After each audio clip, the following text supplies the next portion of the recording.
a temple of the Lord, right? Yes. And then as you go from the 30 and 60, as you go from the blade to ear, then you go to full corn, or the 100%, the 100-fold. That's where the throne is. Tap into the throne. Yes. Not tap into, but yes. You begin to acknowledge his authority, his rule, his reign. And then that ignites a whole ministry within itself. So it's not just a temple where we come together and we congregate on Sundays and Wednesdays in the prescribed times. But now this river that's underneath this throne is disseminated out to creation, which I'm going to talk about tonight. So it's not necessarily just Christian people being blessed. It's all of creation being blessed. That is the goal, and that is the symbolism of what we're going to talk about out of Revelation 22. That is profound. And God building stages. And there's layers to all of God's truth. Amen? Anybody else? Yeah, I had something. You had said something towards the end where you said that the origin of it starts at the throne. Come on, man. So that lets me know that if it's coming from the throne, it's going to be pure. Oh, yes. That was good because I was just listening to it at home. I wanted to catch that last piece. I listened to most of the teaching. I wanted to make sure I can not repackage the moment, but have a launching pad, a launching point, a point of reference.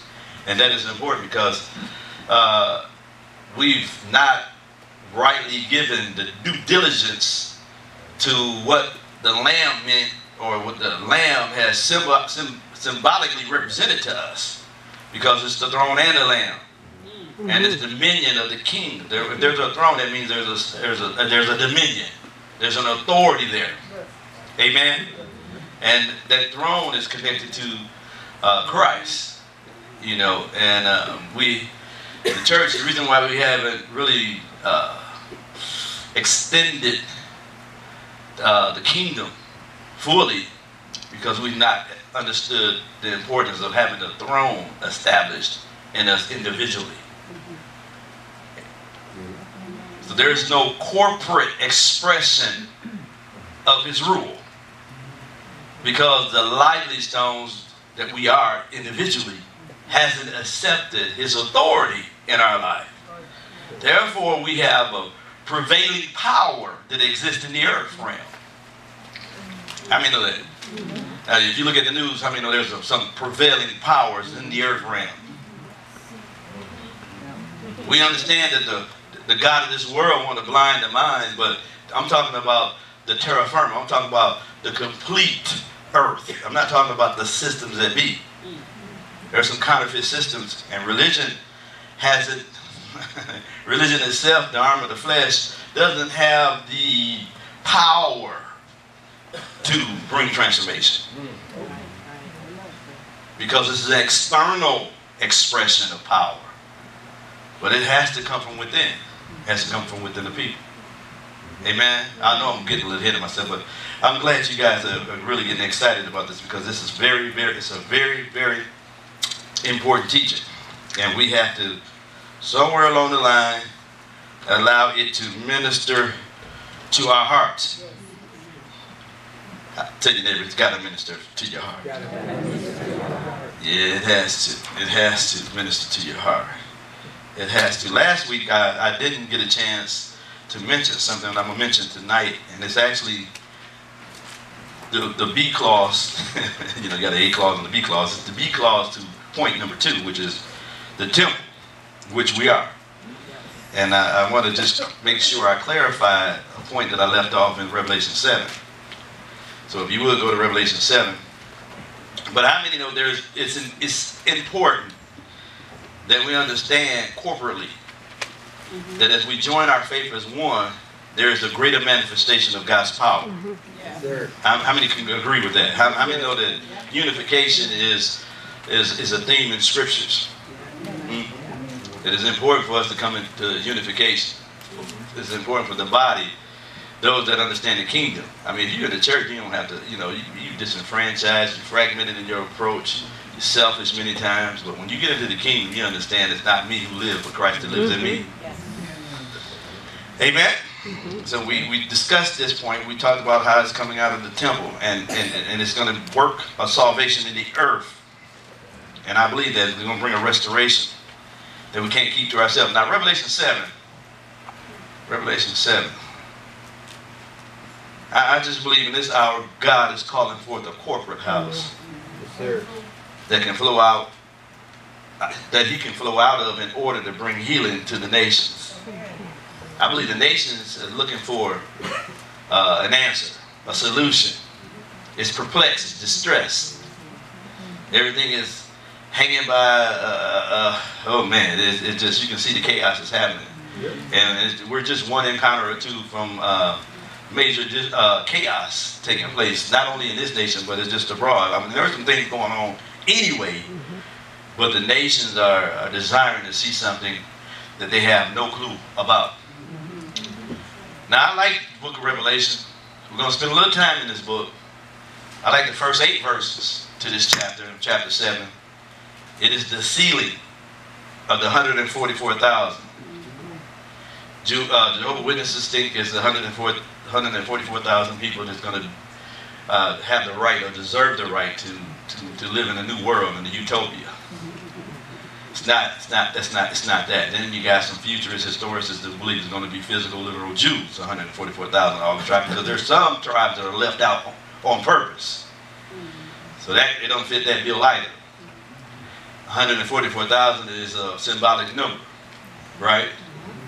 144,000, if we were to dissect it, it would be 12 by 12 times 1,000.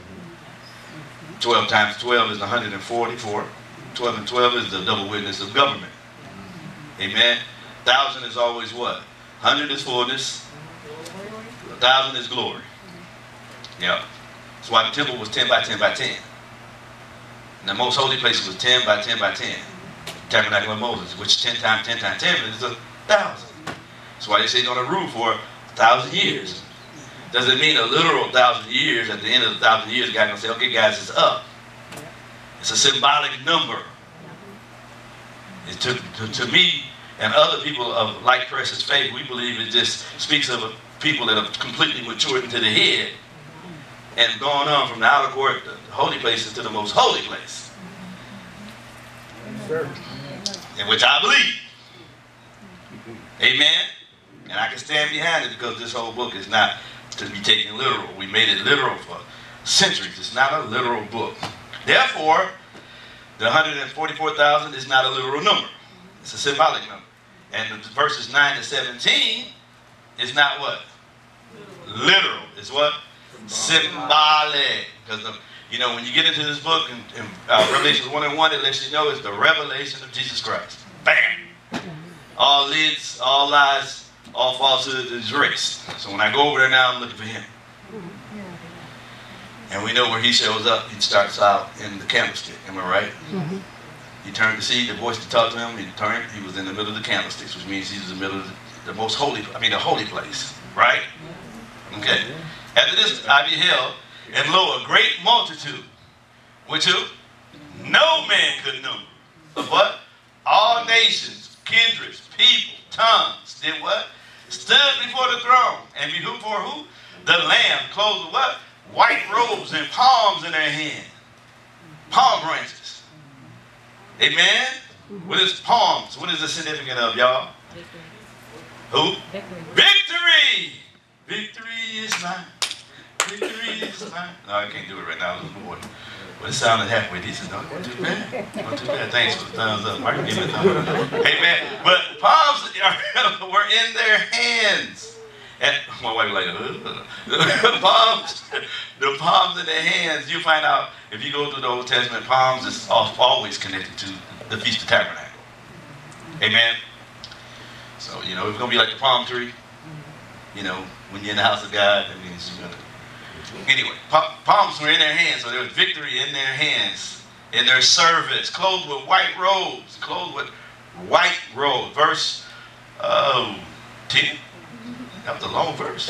And cried with a loud voice, saying, salvation to our God. Which what? Sitteth on the throne. And unto who? The Lamb. What lamb? Jesus Christ. Next. And all the angels stood around about the throne and about the elders and the four beasts and fell before the throne on their faces and worshiped God. All the elders, it said, all the elders, well, I said all, but anyway, about the elders and the four beasts, and fell before the throne on their faces and worshiped God. Who worshiped God? Who? All the elders. And did what? Go to chapter 5. I wasn't going to put this in here tonight, but I felt led in my spirit, just in case you think I'm trying to play with the scriptures. Just in case. I mean, maybe nobody here. Maybe somebody on YouTube or watching this DVD. I just want to bring some clarification. Revelation 5. I'm going to go through it fast. Revelation 5 verse 1. I'm going to have my wife read in a second. And I saw on the right hand of him that sat on the throne of what? A book written where? Within and on the backside. Sealed with what? 7 seals. I'm not going to spend time exhausting it. Verse 2. And I saw a strong angel proclaiming with a loud voice, who is worthy to open the book and to loose the seals thereof? I could just throw this out there to you. The seal, the book being sealed is a sign of foreclosure. The earth went into foreclosure. Verse 3. No man in heaven, nor in earth, neither under the earth, was able to open the book, neither to look thereon. That's why he had to descend before he ascended. Am I right? Scriptures bear witness to what? Scriptures. Verse 4. And I wept much, because no man was found worthy to open and to read the book, neither to look thereon. No man is worthy to break the seal, to bring us out of foreclosure. No man is worthy. Not even a fivefold man. No man is worthy. You got it? Not even a deep man is worthy. Go ahead. And one of the elders said unto me, now what is one of the elders? One of the 24. Right? Now, how many know it's 24 elders? How many know it's not 24 elders in heaven? How many know that's a symbolic number? It's a level of maturity. Said unto me, weep not, behold, the Lion of the tribe of Judah, the root of David, has prevailed to what? Open the book and to loose the 7 seals thereof. He prevailed. He took captivity captive and gave gifts unto man, gave inheritance unto man. I told y'all one time, I would love to just have like 5 hours, just go to the book of Revelation. Just take all the spooky stuff off. Verse 6. And I beheld, and lo, in the midst of the throne and of the 4 beasts. How many know the 4 beasts is what? The lion, the man, the ox. Nobody know? Eagle.